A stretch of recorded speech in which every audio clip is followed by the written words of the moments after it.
Hey guys, and welcome back to another episode of Federico Talks Watches. Today, I'm once again answering a few of your questions like, do I think this Cartier will be a future classic?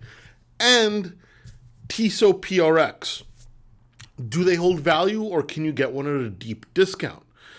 Now, of course, before we get started, customary wristwatch check. Today I'm wearing my Nomos Tangomet GMT, my favorite world time watch. Now, there's a reason for this, and it comes with an announcement.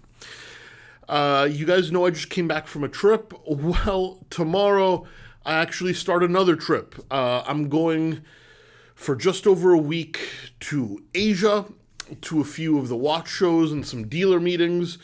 I go every few months, and it is that time. I'm absolutely exhausted. Not necessarily looking forward to this one, but I can't complain too much. Delray, of course, will remain open. We got the staff here. Everything's great. But there won't be a ton of videos, even though I do plan on shooting at least one when I'm away and giving you guys a sneak peek of what I pick up. Let me know if that's something you would enjoy. And also, guys, don't forget to check out DelrayWatch.com. Some very cool inventory came in, including a Piaget Polo skeleton with the bracelet, cheapest one in the country by far. This is a killer deal for a super high-end watch. We also got in a very cool JLC triple date folding alarm clock from the 30s. We've been dabbling in travel clocks and clocks in general. Recently, it's just a lot of horological fun for a lot less money than a watch. Now, you got to be careful with some of these. All the ones we have are in perfect running order. We test them all. Our watchmaker looks over every single one. But when you're buying these, of course, that's the danger. So feel safe if you guys want to pick these up. We have a ton at all different price points. We also got in a Zenith Elite Captain Moonphase, one of the coolest Moonphase watches with a fully in-house movement and under $5,000, well under $5,000. Go check it out, all at DelrayWatch.com, the best place for a watch geek to buy a watch. Link in the description below. Anyway, guys, you know the drill. These are the questions you ask me on my Instagram account at Federico Talks Watches. A few times a month, the Q&A picture pops up. When you see that picture, feel free to ask your question. When I get enough questions, I take the picture down. Please do not DM me. I do not check them. And we start in no particular order with JD Peters 92. And he said, "Hey, Fed, will yellow gold ever come back or will rose gold continue to dominate?"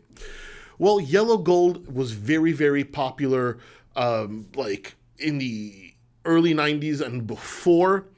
It's fallen out of favor, though it has been making a comeback in the past 2 or 3 years. While a lot of people left yellow gold behind entirely, you are seeing a lot of brands making yellow gold offerings, kind of like the new Piaget Polo reissue. I love yellow gold. It's got a very distinct 80s feel. Will it ever dethrone rose gold? I don't think anytime soon, though these things are cyclical. So it might, just not anytime soon, though it is getting more popular again.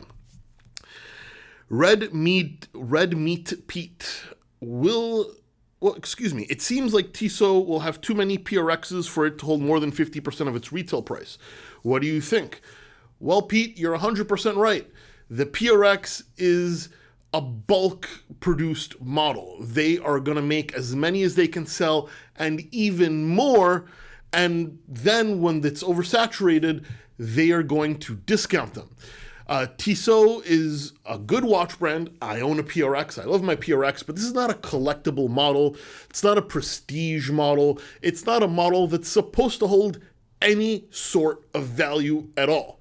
They're going to make more than they can sell to always have it available, and it has nothing to do with exclusivity. So yes, I don't think it's going to hold 50% of its retail price, and that is fine by me. For people who want to buy it new, you can always get a discount. For people that buy it used, you're gonna get a bigger discount.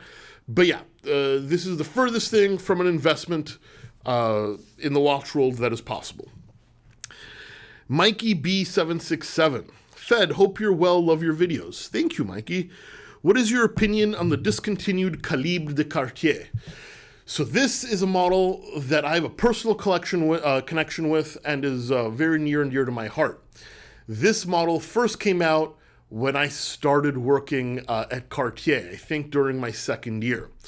And it was a historical model. It was Cartier's first watch model with their own in-house movement.